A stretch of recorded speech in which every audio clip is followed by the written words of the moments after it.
Well, welcome back. If you successfully wrote down all of the definitions of function limits in those 24 formats successfully, you have been doing a great job here. So, do you want to try something new? But also similar. Alright, let's do it. It's called the limit of series. Alright, so let's look at one example about the limit of a series. So here we have a series xn, and when n approaches to infinity, we have a limit for the series Sn. So for example, we have x1, x2, x3, blah blah blah, xn, xn minus 1, plus 1, xn plus 2, all the way, right? So here, it seems like the number or the value for the series approaches to the value n, a. So that's why I call the limit of the series. Can I write down a definition of it? Well, if you have mastered definition of a function limit, I'm sure you can. Oh, before that, there are some default settings we want to indicate. So n here approaches to infinity. But we understand that n is a natural number.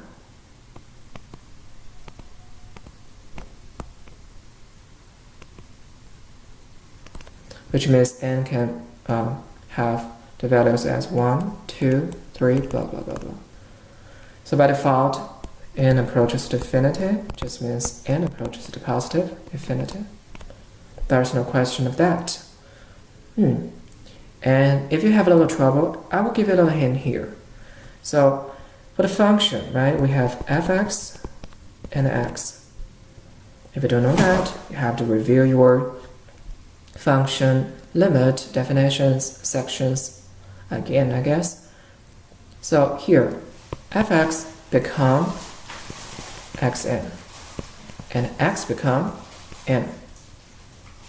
And the situation is we have, the value for the series approaches to a certain point. So that seems to be like the first situation of the function limit we talked about. Got it? Okay, let's try it. 1, 2, 3, and 4 phrases for the definition of the series limit with the language of mathematics, professionally, of course. So first of all, we can see that for an arbitrary epsilon, which is a positive number, there always exists a big N, which is also a positive number. Okay, so when you have n which is larger than this capital N, we're sure that, well, it's xn and a, these 2 points, right, our distance will be smaller than epsilon. Alright, got it? Congratulations, you have passed the test of the series limit definition. Well, congratulations. Now we understand both the definitions of a function and a definition function limit or the definition of a series limit. You couldn't help but wondering, what's the usage for me to solve a problem of calculus with the definitions that I've been practicing so far? Well, I'm sure that it's not a waste of time, but it's a very powerful tool. Okay, so let's look at this question, for example, which is about an abstract, limit question.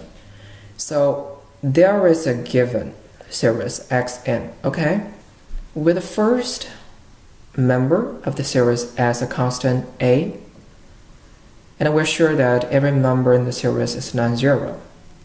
So we understand that n is a natural number, of course. So if we understand the limit for the xn divided by xn plus 1 equals 0, then my question is, what about the limit for the xn itself. When the n approaches to infinity, and of course to the positive direction by default setting. So we have 4 choices here. Could it be infinity to? Could it be 0, 0 to? Or could it be infinity? Or could it be a non-zero constant? That might be the case, we don't know.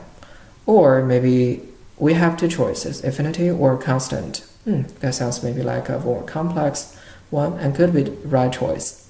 So what is your choice? Can you solve this problem based on the definition you have learned so far? If you don't know where to start, maybe you can write down the definition first and see if you can start from there. Alright, I'll give you 10 minutes and then I will come back. Alright, did you got it? Okay, no matter if it is correct or wrong, you have made a big step. Well, next time let's just check it together. Okay, so from the definition, we have arbitrary positive number that always exist, big N positive, right? So when you have your small n larger than n, we can say that xn, okay, over x plus 1, right? And also distance between this and the target, limit. In this case, it is 0. So we have this smaller than this epsilon. Cool if you got this. Okay, so where should we start from this? Let's check. So this one, we can have x n over xn plus 1 because 0 has no effect here. And also we can have xn absolute value, xn plus 1 absolute value smaller than epsilon. We'll just say that you can xn, okay, I would say smaller than epsilon times of xn plus 1. Or we can say xn plus 1 absolute values larger than 1 over epsilon times of absolute value of xn. Okay, so since n is arbitrary, so if we change the n plus 1 here to n, we have to change the n to n minus 1. We can also change it to further, like n minus 1 here, and this one will be n minus 2. So we can say that, okay, so xn, right, is larger than epsilon, 1 over epsilon times of xn minus 1. And we can also say that xn minus 1's absolute value is larger than the 1 over epsilon times of x n minus 2. So here, if we do some magic here, so we times the 1 over epsilon on both sides of this formula. Now we can have something like this. Correct? So this time, I'll change another color. If I put this back, the magic will happen. So we have xn minus plus 1 absolute value larger than the 1 over, epsilon and times. Alright, let's make it a little larger here. So we understand that, well, this will give us xn plus 1's absolute value larger than the 1 over epsilon squared, right? Times of x with a subscript as n minus 1. And also similarly, we can also write down xn, plus 1 should be larger than the 1 over epsilon cube times of xn minus, I don't know why, okay, minus 2. So what is rule here? I think most of you have found out, for the subscript here, right? So when n plus 1 subtract n minus 1, we have 2, which is exactly what we have here. And also we can do the same thing, this one and this one, subtract. So we can have 3, okay, which is this one here. So if we write this down all the way to x1, the very first element of this series, we can have the absolute value of xn plus 1 larger than the 1 over epsilon. Okay, what about this time? So it should be n plus 1 subtract 1, which will give us n. So we have n here. Okay, we know x1 is nothing but a. So we can write it down further as a over epsilon to the power of n. So now we have two cases. So if epsilon is larger than 1, for example, it is 2. So epsilon to the power of n, when n approaches to infinity, will give us 0 for this guy. There's no question of that. So when epsilon is smaller than 1 but larger than 0, which is according to the definition, so for example we have 1 over 2. So when n approaches to infinity, because the epsilon to the power of n will become very small, so we have this n over epsilon to the power of n as infinity. Correct?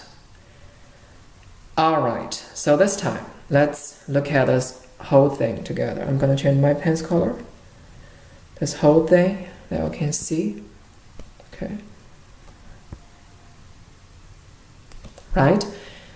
Which means when n approaches to infinity, the absolute value of xn plus 1 will be bigger than infinity. This means what? This means, okay, this means the limit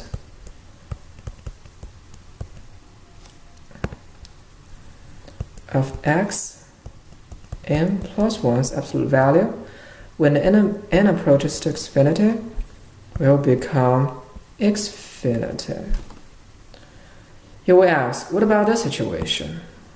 Well, since we'll consider all the situations, if something is bigger than the positive infinity, of course it is bigger than 0, right? So that's why we can say the limit of the absolute value of x subscript n, plus 1 will be infinity. And also we say n is arbitrary, and also n plus 1 is also arbitrary. So we can just replace it with n.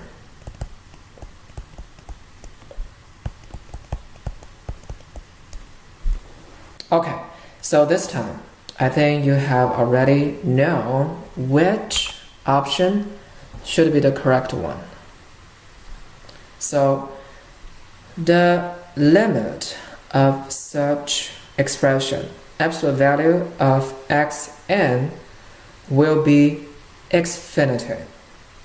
So if you got it on your own, congratulations, Times Square. You made so successful so far. Alright, if you didn't, no worry, because this question is so difficult, so hard, but very interesting to show you how important it is for us to understand the definition of limits. Functions, series, in different conditions, x, fx, n, or xn. If you think you're still kind of not familiar with this, you can always go back or pause the video to review. That's it. See you next time.